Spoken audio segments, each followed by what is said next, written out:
উড়িষ্যার বিখ্যাত ছানাপোড়া খুব সহজে বাড়িতেই বানিয়ে নিন। এই ছানাপোড়া খেতে ইচ্ছে করলে দোকান থেকে না কিনে ঘরে থাকা মাত্র কয়েকটা উপকরণে রেডি করে নিতে পারবেন। দোকানের চাইতেও সেরা হবে। ঝটপট বানিয়েও নিতে পারবেন, খুবই সহজ আর খেতেও দারুণ লাগে। একদমই নরম তুলতুলে ছানাপোড়া হবে, মুখে দেওয়ার সাথেই মিলিয়ে যাবে। এই দেখুন কতটা লোভনীয় লাগছে।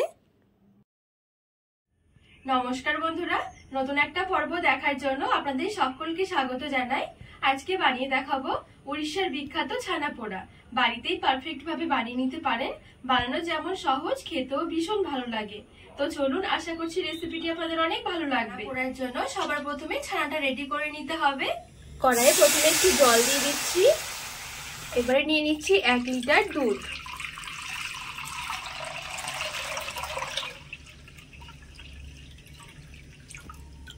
নেড়ে ছেড়ে দুধটা একটু ফুটিয়ে নেব।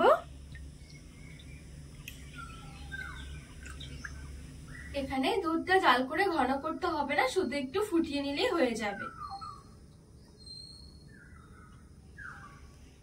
তো এই দেখুন, এখানে দুধটা খুব সুন্দরভাবে ফুটে উঠেছে। এবারে আমি গ্যাসের আঁচটা বন্ধ করে দেব।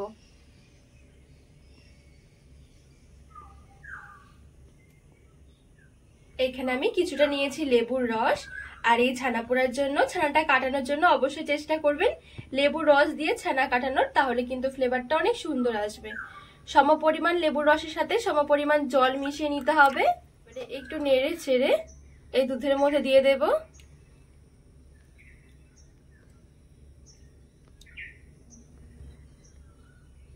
লেবুর রস দিয়ে হালকা হাতে নেড়ে ছেড়ে একটু মিশিয়ে নিতে হবে।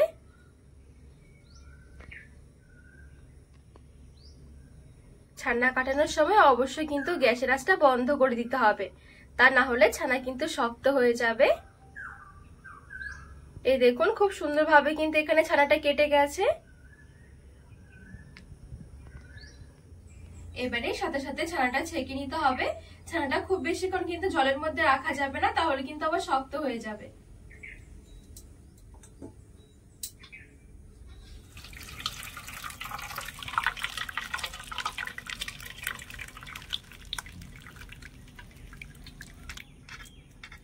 যেহেতু লেবুর রস দিয়ে ছানাটা কাটানো হয়েছে, তো অতিরিক্ত টক ভাবটা কাটানোর জন্য একটু ধুয়ে নিতে হবে।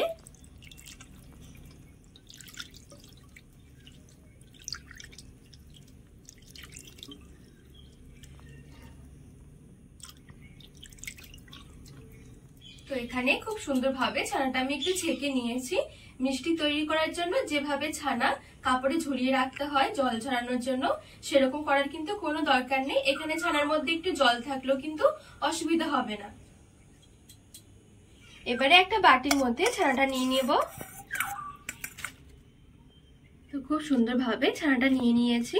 আর ছানাটা দেখুন কত সুন্দর নরম হয়েছে। দিয়ে দিচ্ছি একটু এলাচ গুঁড়ো। আমি 4টে এলাচের ভেতরের বীজগুলো একটু গুঁড়ো করে নিয়েছি। 2 চামচ দিয়ে দিচ্ছি সুজি। আর চিনি দিয়ে দিচ্ছি 4 টেবিল চামচের মতন। চিনি কিন্তু খুব বেশি লাগবে না, সামান্য দিলেই হয়ে যাবে। তাছাড়া চিনির স্বাদটা আপনারা বাড়িয়ে কমিয়ে নিতে পারেন। এবারে এই সবকিছু একটু ভালো করে মেখে নিতে হবে।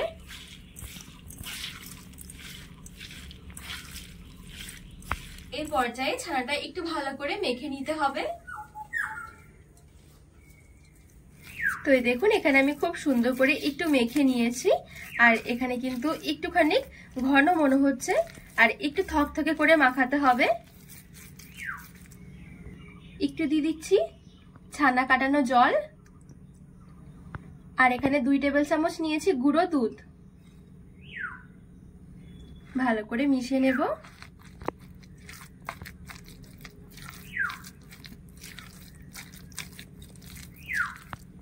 আর ঘি দিয়ে দিচ্ছি 1 টেবিল চামচ। ঘিটা দিয়েও ভালো করে মিশিয়ে নেব।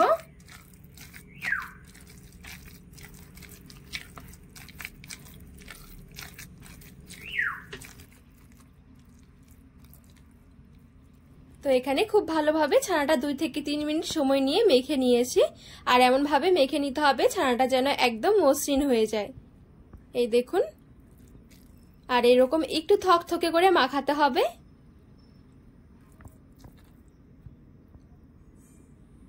এদিকে একটা বাটি নিয়েছি ছানার পরোটা বসানোর জন্য। বাটির মধ্যে অল্প একটু ঘি দিয়ে দিচ্ছি। ঘিটা ভালো করে চারদিকে একটু ব্রাশ করে লাগিয়ে নেব।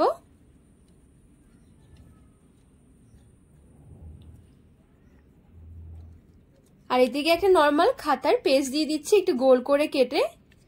আর চেষ্টা করবেন একটু ছোট ধরনের বাটি নেওয়ার, তাহলে কেকটা অনেক সুন্দর হবে। একটু ঘি লাগিয়ে নিয়েছি আবারও। এবারে এখানে আমি 1/2 টেবিল চামচের মতন ঘি দিয়ে দিচ্ছি। একটুখানি এভাবে করে ছড়িয়ে দেব। দেয়া হয়ে গেলে মেখে রাখা ছানাটা এবারে নিয়ে নেব এখানে।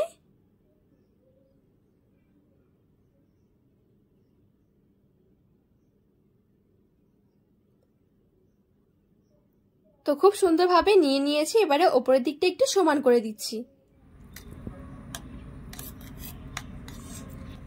হালকা করে এভাবে করে একটু ঝাঁকিয়েও নিচ্ছি।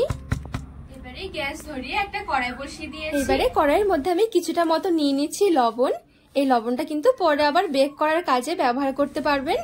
একটু এভাবে করে ছড়িয়ে দিচ্ছি। ঢাকা দিয়ে একটু প্রিহিট করে নেব। 5 মিনিটের মতন মিডিয়াম আছে কড়াইটা প্রিহিট করে নিয়েছি। এইবারে ছানার বাটিটা ধরে বসিয়ে দিচ্ছি আর ঢাকা দিয়ে দেব।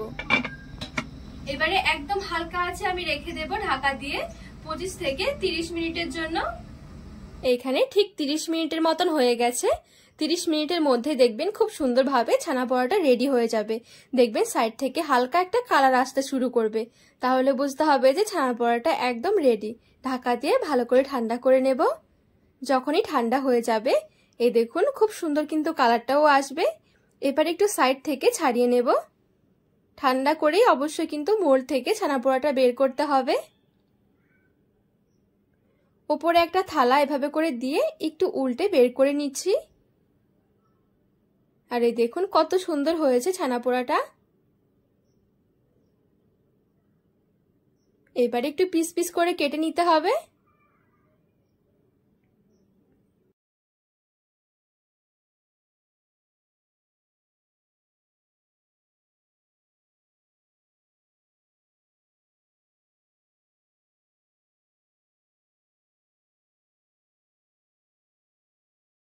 তো এই দেখুন খুব সুন্দরভাবে এখানে এরকম করে একটু চৌকো চৌকো করে কেটে নিয়েছি।